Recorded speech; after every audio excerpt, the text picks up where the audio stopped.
Hey, what's up? So today we are going to be talking about what's actually working in attribution and incrementality testing in 2025. So that is definitely a hot topic at the moment. I've seen it all over LinkedIn. Everybody's hating on first and last touch attribution. Everybody hates multi-touch attribution. Everybody's talking about media mix modeling. So it's definitely a hot topic at the moment. Got the right ingredients for revenue growth? A pinch of effort and a dash of hope won't cut it anymore. Grab your utensils. You're about to get some high-performing marketing recipes.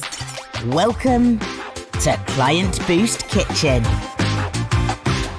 So there's going to be three kind of core things that you guys are going to learn today. So number one, why attribution alone won't tell you what actually works. You are also going to learn the importance of regularly testing new ad creative to fight ad fatigue. And then finally, real examples that change the direction of media strategies from some of these different attribution methods. So our guest today, a special guest from the KlientBoost team, but probably one of the most knowledgeable people on everything to do with data tracking and measurement that I've worked with in my career. Reese, thank you for coming on today, man. Yeah, man. Thanks for having me. I'm excited to talk about this. For sure, for sure. So before we get into some of the kind of topics, you just want to give everyone just a quick introduction to yourself and what you do here at KlientBoost.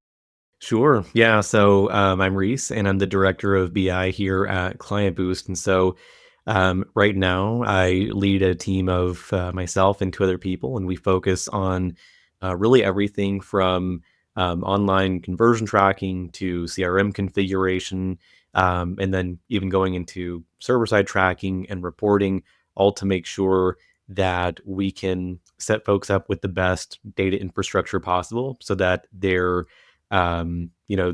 media spend is allocated in the most efficient way possible.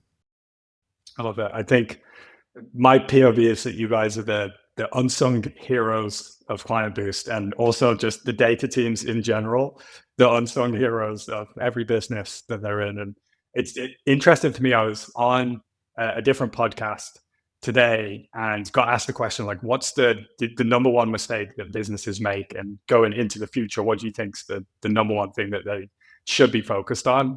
And my answer was tracking 100%. I think for me, being in a position where I've been part of like the client team and also the sales team, so kind of, conducting audits and stuff like that, I would say 80% of the time, clients are coming to us, and probably the number one reason that their ads aren't working is just really, really poor tracking setup. So they, one, can't measure stuff properly to actually know what's working, but two, then can't even make, proper decisions because they don't have the right data to be able to make decisions based on what's actually working and what isn't.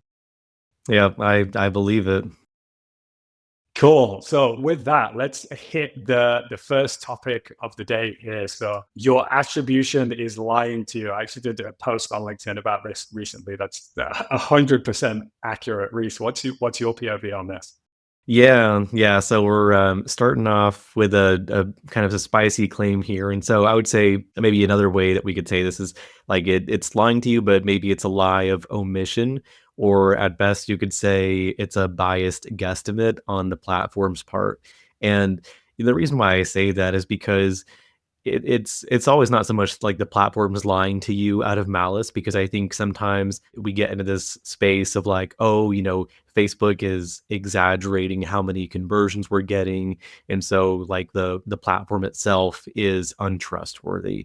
And I don't think that can be the most useful approach to take to it. But I do think what's happening is the platforms can't see into what the other platforms are doing.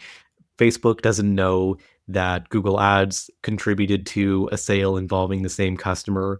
And, even if we go to a more neutral-ish platform like GA4 doesn't have Meta's view through attribution capabilities. Like if you have 7-day click, 1-day view attribution in Facebook, or even 1-day click, 1-day view, GA4 doesn't know that someone saw an ad and then later converted, and we don't know how important the view was in that person's conversion process. And so the reason why I mention all that is because a lot of times when we see misalignments between what the platform is telling us as far as how many conversions we got or how much revenue was driven. And we weigh that against something like Shopify, that's kind of like our actual source of truth. If we see that Facebook is over-reporting, for example, then it's kind of like we need a lot of something I hear often is we need multi-touch attribution reporting to help us solve this gap. And I think that's a completely normal thing to ask for, but I do think that it poses some challenges of its own in kind of giving us certainty. Because here's what could happen. It's like, let's say we put together some beautiful multi-touch reporting from GA4, and we unpack every session for every visitor, and we stitch all of them together. And that's something that, assuming everyone accepts cookies and all of that works out fine, like that's something that's relatively feasible.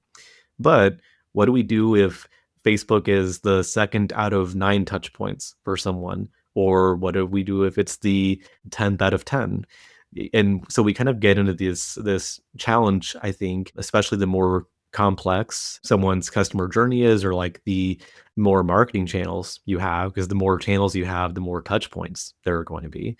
So when these journeys get more complex, how do we value them, and how do we actually assign an ROI figure back to, what ends up looking like a sort of attribution spaghetti? And so that's really the biggest reason why I think attribution, even when we fully unpack multi-touch, is not going to be our biggest ally in unpacking the value of each channel. I love that metaphor of attribution spaghetti, and very, very, very apt for the KlientBoost Kitchen podcast. Yeah.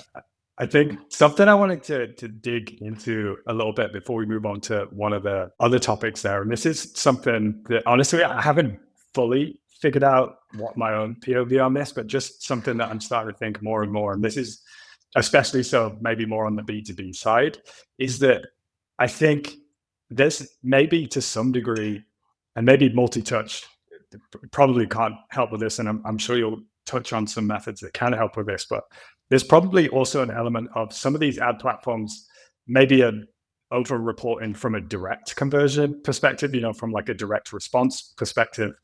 But I have been thinking more and more lately that they're probably under-reporting in terms of a long-term perspective. And I think about, there's definitely examples of purchases I've made that I didn't convert directly on an ad, but I just remembered a company because I'd seen like 700 YouTube videos that were unskippable and like 50, Instagram ads or whatever, and had seen them pop up multiple times on paid search. So do you think it's also the case that they're like, yeah, and to some degree they're over-reporting, but there's probably also to some degree like an under-reporting of value too? Yeah, I think that touches really well on kind of what I think of as like the double-edged sword of attribution, which is that I think in most cases have this inherent struggle with like, is the platform like overcounting or is it undercounting? And I think the overcounting issue is usually easier to solve for, at least in the short term, because that time to conversion is always going to be proportional to how complex of a conversion action we're talking about and how much decision making goes into it. And so like if I'm buying like a $20 toy for my daughter, for example, that's probably going to have a pretty short path to conversion. Like I'm not going to spend a lot of time debating whether I should make that purchase. I'll probably just do it. On the other hand, if it's something way more complex, like choosing the right daycare for my daughter, that's a much more complex decision because it's going to affect, both of our lives on an ongoing basis for a while. So I'm like, I want to make sure I do that right. And most likely that latter scenario, it's not going to be like I click one ad, then I submit their form, visit, and we're done. It's probably going to be like, I'm going to read like materials about them. I might look at other folks' reviews, watch stuff on YouTube. And I would say that tying back to like, something of a lie in attribution is that, most likely if folks have some buttoned up marketing going on with these daycares, there's going to be a platform that is probably going to confidently take credit for my conversion at some point. But was it really that platform's sole involvement or even like a generous fractional involvement that led to my conversion? Probably not. It's probably something more complex. But that is why, like, we'll kind of get into the solution, or what I see as the solution to this, pretty soon. But yeah, the idea that attribution can kind of give us these reliable, simple answers, I think, is something that we kind of over exaggerate to ourselves a little bit. Yeah, yeah, I would fully agree with that. I think it's so complicated that trying to distill it down and simplify it too much is like and such an expensive mistake to make, right? So, yeah, cool. Let's do it. Let's move on to some of the solutions then. So, first one here. So, you're not testing what matters. What does this mean, Reese? Yeah, so in the opening slide, it talked about this from the perspective of creative testing, but I think I'm actually going to talk about this from the perspective of channel testing instead, because I Yeah, think the financial implications of that one hit a little bit harder. And I remember, especially several years ago, I feel like I was kind of seeing um, a frenzy of ecom businesses wanting to test new channels, kind of like in the time like leading up to and during COVID, where TikTok was a new up and comer, Snapchat was having a sort of a revival, and I think just kind of along with the creative renaissance feels like a little too fancy, but I do think the interest in those platforms kind of sparked a renewed importance around video creative, which I think then kind of gave some halo to YouTube as well. And so folks were so eager to just kind of branch out into these platforms to see if they could uh, rev up their growth even faster. And back then, I didn't realize how ineffective an approach this was, and I wish I would have known then what I do now. But common approach here to test a new channel is, let's throw a small budget in there, target a broad national audience, and see what happens. And it's such an ineffective way to test out a channel for so many reasons. But the first one, again, going back to the attribution piece here, is that a lot of the success of these channels was judged really only on in-platform numbers. Does our Snapchat ROAS look good? Does our TikTok ROAS look good?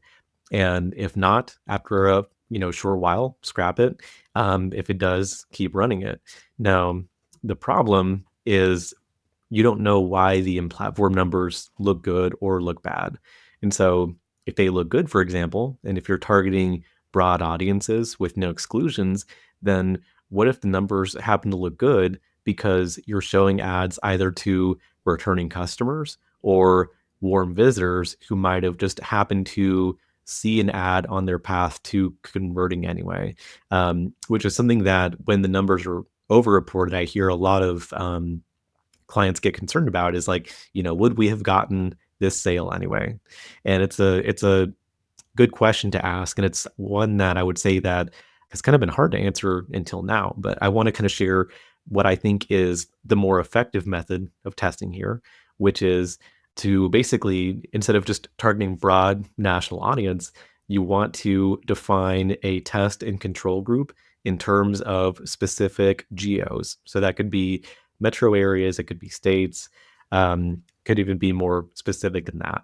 But the idea is that you divide up those two pools into geos that are like roughly in parity with each other, just in terms of sales volume and ad spend, things like that. You want to make sure that these are two fairly similar groups.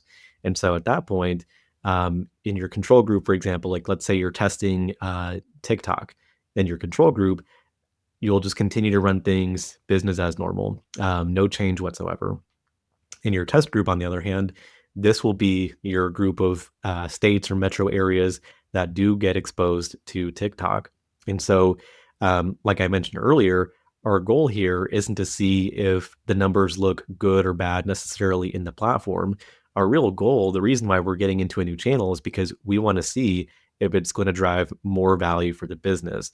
So that means if we're a Shopify brand, let's say, we probably want to measure something like new customer net sales.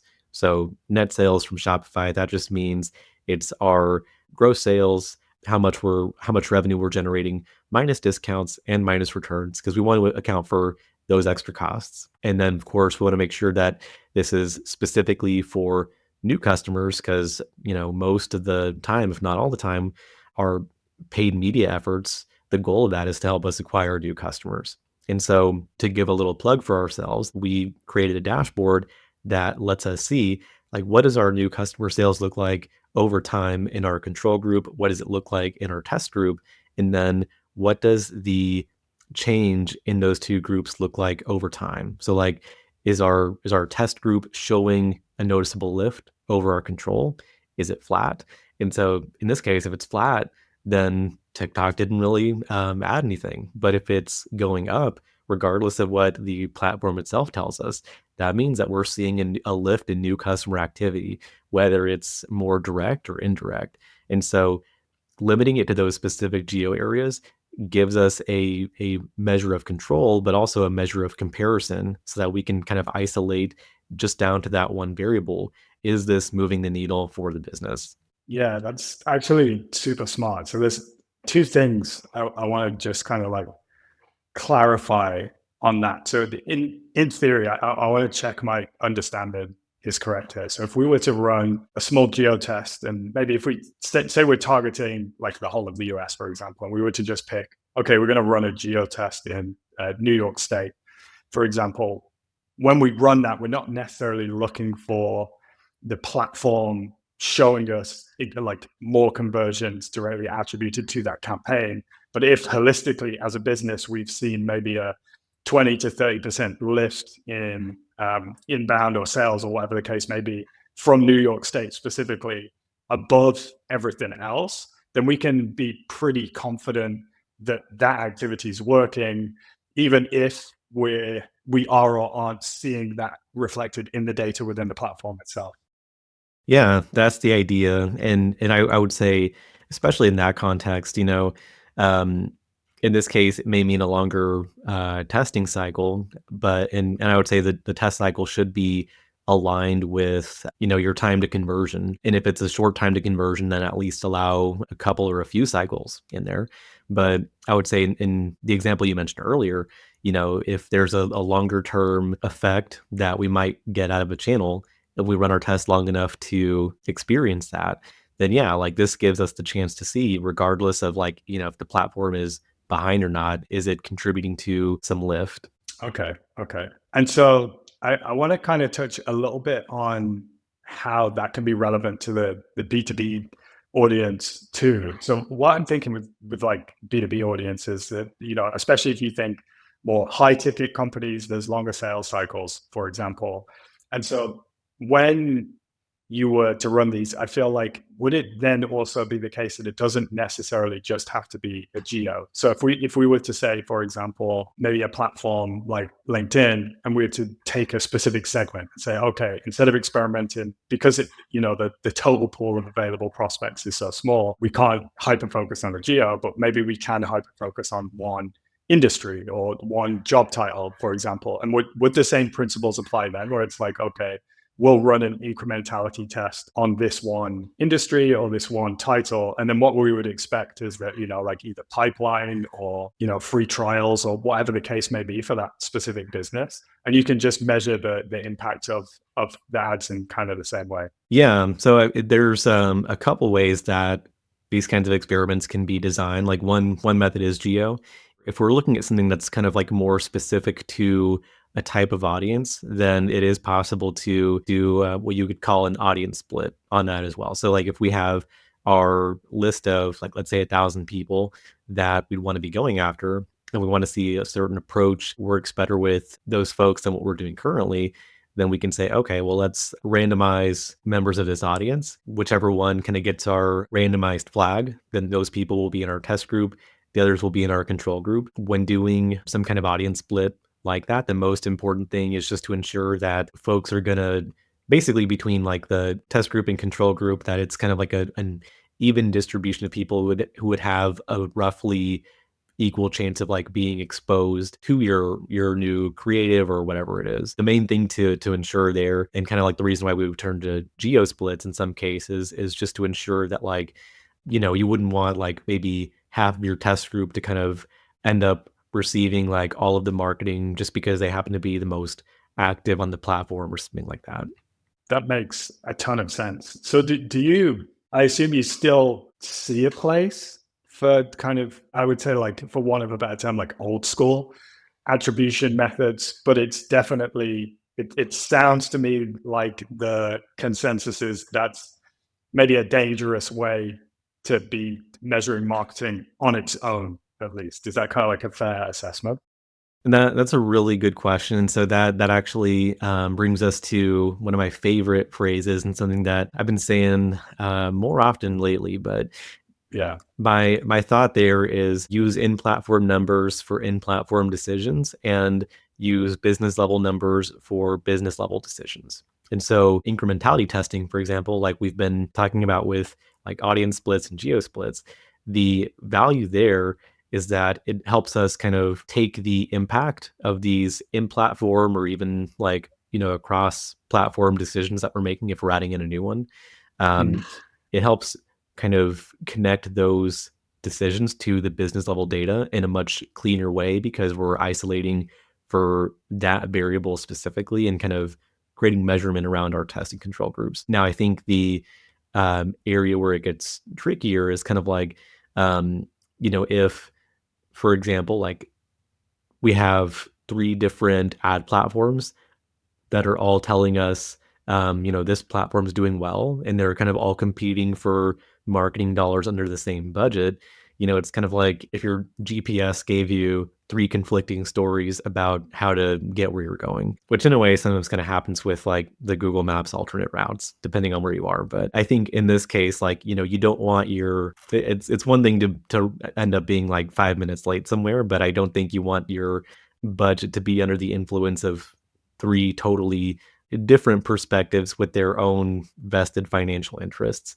And so actually, I think this is a good segue if you want to go to our next slide here. Yeah, absolutely. So ROI is not the same as ROAS. I love this. I don't know if you've had much interactions with Kyle on the paid strategy team, but he's been posting a ton of content on LinkedIn at the moment about how ROI and ROAS are the same thing. Yes, yeah, and I have been talking to him, and it's been fun to share some of this stuff with him, because he's got a ton of interest in it, and it's been fun to kind of share some of the earlier stuff with him and his clients as I've been building out these pieces. But yeah, ROAS is, usually an in-platform number. I suppose it doesn't have to be, but at the end of the day, your CFO is probably not measuring you on ROAS. It's more about like, are you, multiplying the investment into your marketing budget back into the business? And these screenshots are from a tool that I've been using to basically measure ROI by channel, which is Google's open source tool, Meridian. And what's nice about this is that kind of talking about like the attribution spaghetti issues from earlier, and like, is this channel overcounting or is it undercounting? Meridian really helps us kind of cut to a much cleaner answer on those questions. And basically, the way that we approach this is, rather than relying on like conversion data from any specific platform or anything like that, you start with like, what is the result that you're optimizing for? So it could be closed won revenue if you're a B2B or even B2C lead gen brand. It could be pipeline. If you're an e-commerce brand, it could be new customer net sales. But basically, you feed that number by week into the Meridian model. And then alongside that, we have to give it as much data about our marketing context as possible. So that means like for every channel, including offline ones, if you have good data for those, it's definitely easier with the online channels, because we can just pull the data we need for those by week, but it would be impression and spend data for each channel, because it takes data for the model to learn about 2 to 3 years of data. So just kind of picture that we're creating hundreds of snapshots of like, we spent this much on these channels They served this many impressions. We made this much money. Now, that alone is a decent start, but there's other factors too that help the model give us a better result. And so, like, was it a big sale day? Like, was our discount rate higher than usual? Was it Black Friday or an otherwise big holiday? How does organic search volume trend alongside this in direct sessions? Can we include Google Trends data that basically shows demand for our category or even our brand on a more neutral footing? And so basically you package all of those things together, the model will learn over 2 to 3 years of that data and basically tell you, you spent X amount on this channel, or actually it won't really tell you your spend, but based on what you did spend by channel, here's your ROI by channel. Here's where you could spend more based on your saturation in that channel. Here's where you should spend less because you're already oversaturated. And basically you get this calibrated mix of like, which channels are driving the most revenue, or basically your target metric that you upload to the model. What's helping you get there the most efficiently? What's not? And can you increase spend in areas that are effective? I love that. So it sounds to me like the difference here between this kind of Meridian model versus kind of classic attribution is that classic attribution is oversimplifying marketing to produce a simple number, whereas this is accounting for complexity to produce a simple number. So it's like you feed it complex data and then it's able to give you like a very data driven, but then like based on actual reality as opposed to this kind of fake linear buyer journey that just doesn't happen anymore. Yeah, I think that's a good way of saying it. A tool like Meridian, even though the inputs themselves, are kind of simple on the surface, it does let you do a lot more to account for, the complexity of like, these different and most likely overlapping interactions across touch points people have. And even for like the, cases you mentioned earlier, where it's like, we have a long lag in our sales cycle, and some of the effects are felt a little bit later. Meridian's model does even have parameters in there where you can basically bake a lag into the model so that it's not looking at stuff on an immediate basis, but could be evaluating things 2 to 4 weeks out or whatever it is that you need to enter into it. Yeah, I love that. So I do think that to me seems like one of the biggest risks of attribution is it tries to measure a lagging activity. Like marketing is a lagging like activity, right? As opposed to sales, which is more of a real-time activity. And it feels to me like it tries to measure a lagging thing in real time, which is I've always thought that's not quite right, because if I just think about KlientBoost's own marketing, for example, so we have Google Ads, for example, you have from click to conversion, it's like 20 days. And then from conversion to closed won, it's another 60 days. And so in theory, like when Google only has max 90-day attribution window, if you say that the average sales cycle is 90 days, potentially 50% of people that click an ad might not get recorded, right? And so that's a risk factor. And then I think about paid social, where it's even longer. So we don't even have access to the click to conversion data on paid social. But I think you probably get it in Facebook, but you can't get it in LinkedIn ads, which is KlientBoost's main channel at the moment. And so the only thing we know that is once somebody converts from LinkedIn, it's then another 100 days before they become a client, right? And so trying to measure those in real time, where you say, okay, if we put this much money into LinkedIn ads now, we'll get this much back now. That's just not going to be the case. And on the same vein, this is a mistake that we actually made ourselves recently, which is, we were on kind of a drive to just increase, profitability of all ad channels, recognize some areas to shave off efficiencies. And we actually had like a 3-month period where it looked like all these efficiencies were performing insanely well. Like CAC had come down from like $2K down to $500, which it had never been before.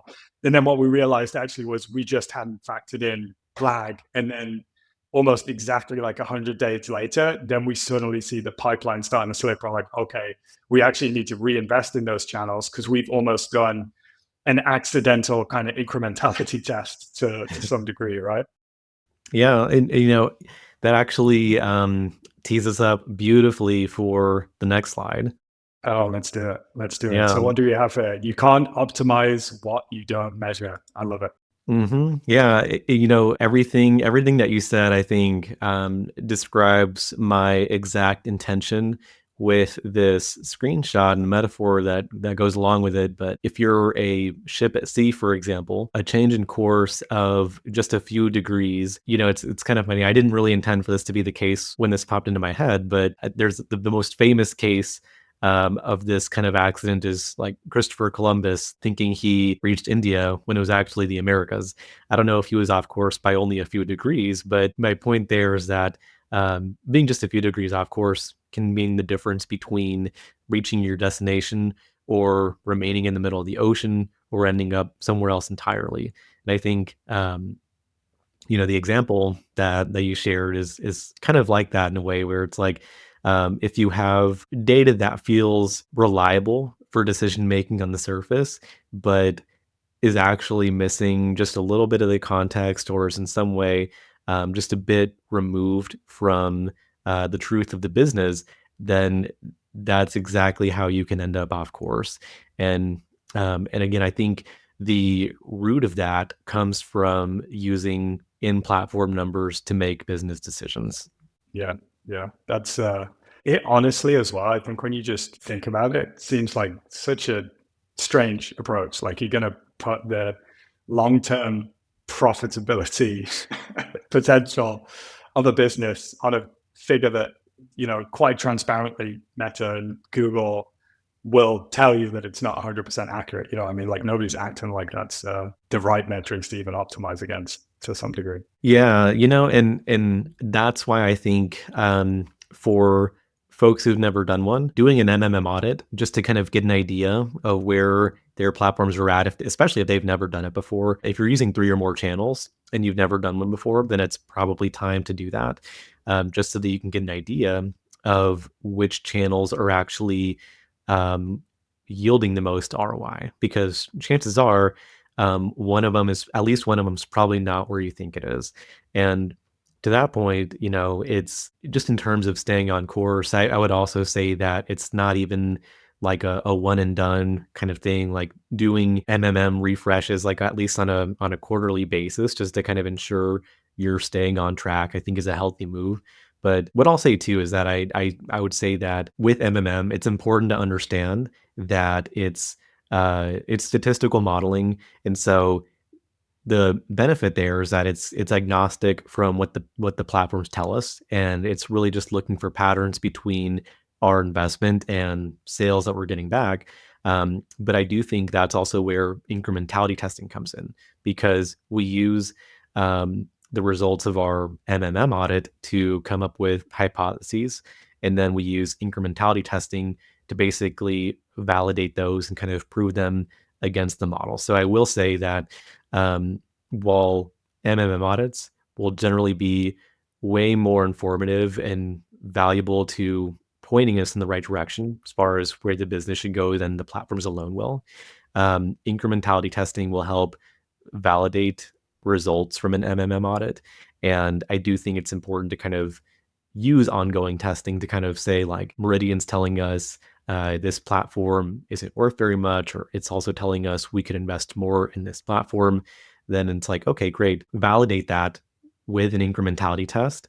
That way we can be sure that, this is a correct thing to do. Like, basically what I'm saying there is don't take it fully at face value just because it's MMM and we assume that it's even better than like attribution alone. The whole point to remaining on course, I think, is really to just incorporate ongoing testing so that you're validating decisions with your budget, especially if you're running with larger numbers. You don't want to just deploy a large chunk of budget and then wait until next quarter to see what happens, when you run another run of Meridian. And so there's another thing I'm thinking here, because I'm conscious like a lot of the people listening will definitely have that 2-year runway of data, which I think is probably insanely important to be able to, accurately feed data into that media modeling mix. But let's say that you're in a position where you don't have that much data available to you. Kind of in the reverse, do you think incrementality testing is probably a better place to start than kind of blindly trusting either in-platform data or even, I guess not in-platform attribution tools like GA4 or other equivalents? Really good question. So if you don't have at least 2 years of data, then I'm assuming it's because your business is 2 years old or younger. And if that's the case, then most likely your channel mix is not too big. Um, so I'll kind of give an example that I remember from uh, I want to say a few years ago, but it's probably a little more than that by this point.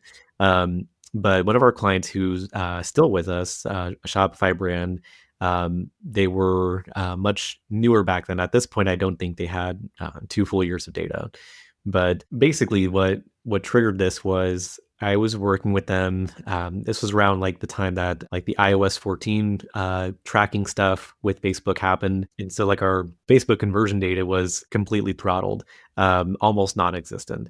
And just to emphasize like how unfortunate the timing of this was, as her account manager and her agency that she just started working with, we were less than 6 months into working together, maybe less than three.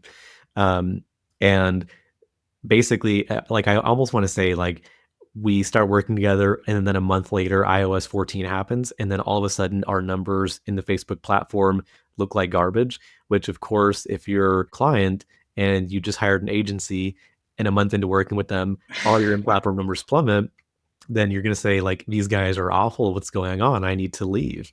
But I, I knew that iOS 14 was causing our reporting to look distorted.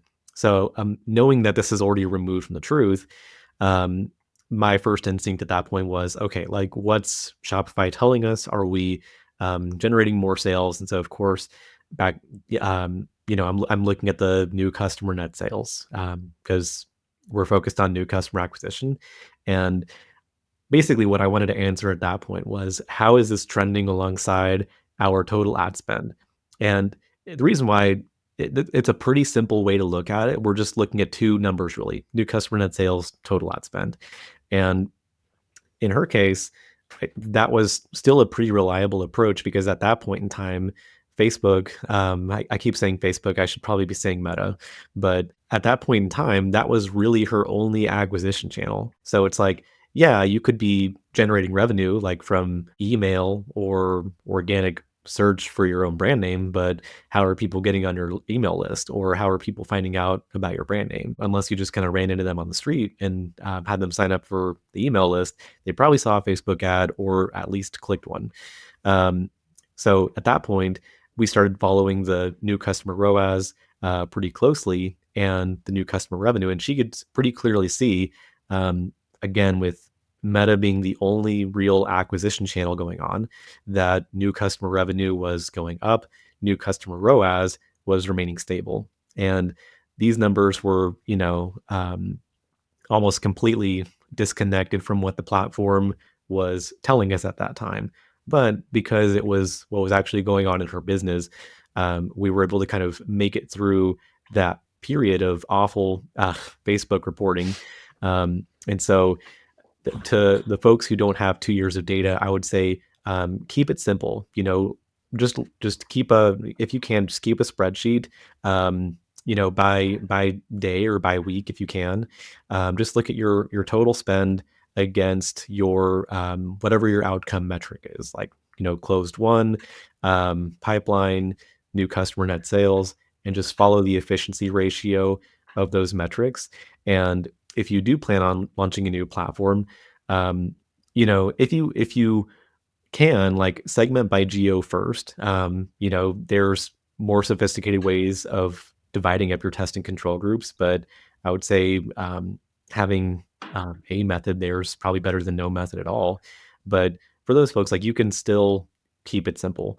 What I mainly caution against there is just, don't blindly assume that the in-platform numbers are as good or as bad as they say. And also, if you're planning on launching a new channel or testing a new channel, don't do a broad national audience and take that for what it's worth either. I love that. And then what I like most about this is it's kind of like serendipitously aligned to the message that I have been promoting to most people on LinkedIn for the B2B market specifically, but for a completely different reason. So what I've been saying to companies is, especially the kind of net new advertisers, but even to some degree, people that have been advertising for a long time, is go after smaller segments, because actually what we find when at least when we look at the kind of like demand gen data is higher ad frequency, for example, and higher audience saturation is like the best way to improve the performance of ads from a kind of like incremental uplift perspective. And then I'm on the call with you today and hearing you talk about how to measure it. And I'm like, oh, that strategy is not only good from the perspective of it's just going to utilize your budget more effectively, especially for something, again, more on the B2B side, where you're probably fighting more for mind space, because it's much harder to get somebody to make a decision right now. And it's kind of interesting. It's like, oh, that's the kind of like additional benefit there, is that you'll then also be able to directly understand incremental lift on your ad channels, because in theory, you should have a disproportionately higher number of prospects from this small segment than any of the other segments that could be potential users. Yeah, that makes sense. And I really I want to highlight that what you mentioned there around frequency. And I think that's important, because I think sometimes we also get skewed ideas about frequency. Like something that I've heard from many folks, or like a reaction I've heard from many folks, is like, oh, high frequency is bad. Like after a certain point, it's diminishing returns. And usually it's kind of like, if the frequency's over 4, then it's automatically bad and it's ad fatigue. But it's like, is it? Like, do you really know that? And because like you mentioned, there's plenty of cases where higher frequency correlates with positive results. And so if anything, I just wanted to highlight that to kind of just destigmatize the idea that higher frequency alone is not a good or bad thing. Higher frequency alone does not mean that the ad is already fatigued. Yeah, I think the way I've been explaining it to people is because I think the risk is, and this is, I'm fortunate to have spoken with quite a lot of marketing leaders and business leaders over the past kind of 18, throughout my career, but definitely more so over the last 18 months. And they'll always say like, oh, I'm really worried that I'm going to irritate the audience. Like they're going to get annoyed of the ads. And my response to that is always, it's better to have one annoyed prospect than it is to have 100 almost customers. Like, do you know what I mean? You would rather serve somebody one too many ads than one too few. And I think on the flip side, the annoyance thing isn't even such a bad thing. I was on Facebook yesterday and I saw an ad for Motion, the kind of project management, calendar management tool. Oh, yeah. And so they'd taken a comment that somebody left on one of their ads, which was, it was something along the lines of, I was getting so sick of Motion ads, but I eventually just decided to try the product. And now I'm fully sold. I think it's the best thing ever. And that it just reminded me of this concept of too much frequency, where it's like, this was somebody who was actively annoyed by seeing these ads all the time, but to the point where they're like, okay, fuck it, I'm just going to go and try this product because I've seen so many ads. And then they end up falling in love with it afterwards. So it's like, is annoyance even a bad thing? I think maybe, but it's more the case, like if you come to mind when that person's, looking for that, to have that specific problem solved, or looking for that specific product, then it doesn't really matter. And I think for most companies, you really need to be like a huge brand before you start getting obsessed with the diminishing returns of frequency. Because I guarantee most small companies do not even have close to enough budget to get to the kind of frequency that you're hitting diminishing returns. And I think, like, I've been reading a book on advertising recently, which I think it says the point of diminishing returns is about 4 impressions, but 4 impressions on social media is not 4 actual impressions. Right? That could be 10 actual impressions where they only registered the ad 4 times. So it's complex too. Yeah, I think that's a great point. Very much agreed on the budget point there. You know, like if you're spending 20K a month, 50K a month, even 100K a month, unless you're targeting a very, very granular audience, like you probably don't need to worry about running into diminishing returns. Well, a quick wrap up then. So, tactical takeaways. So, number one, start with audience based or geo based holdout tests before reallocating major budgets. Then we also have use MMM outputs to build stronger business cases for creative testing and scaling budget. And then finally, add seasonality and promo flags to your MMM data set to improve fit. I love this. Reese, is there anything else you would add to that before we wrap this one up today?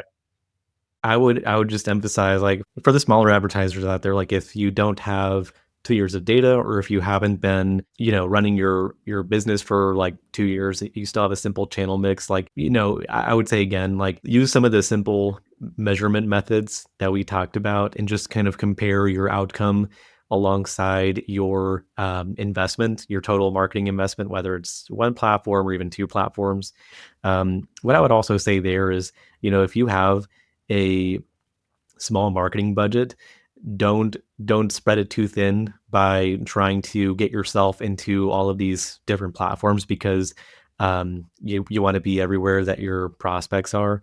It's better to be a regular in one place than to show up to 5 different places for 15 minutes. And so if you're doing that latter approach, you're really just kind of adding extra complexity and overhead to your marketing program.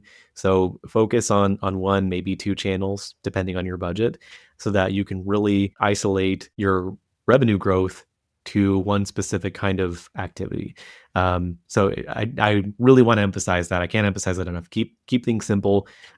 Link the measurement between your marketing and your business, and it doesn't have to be super complicated. It can literally just be 2 numbers in a spreadsheet. That's a great point to end on. Reese, I appreciate your time today. Thank you. Yeah, thanks, Patrick. Catch you next time.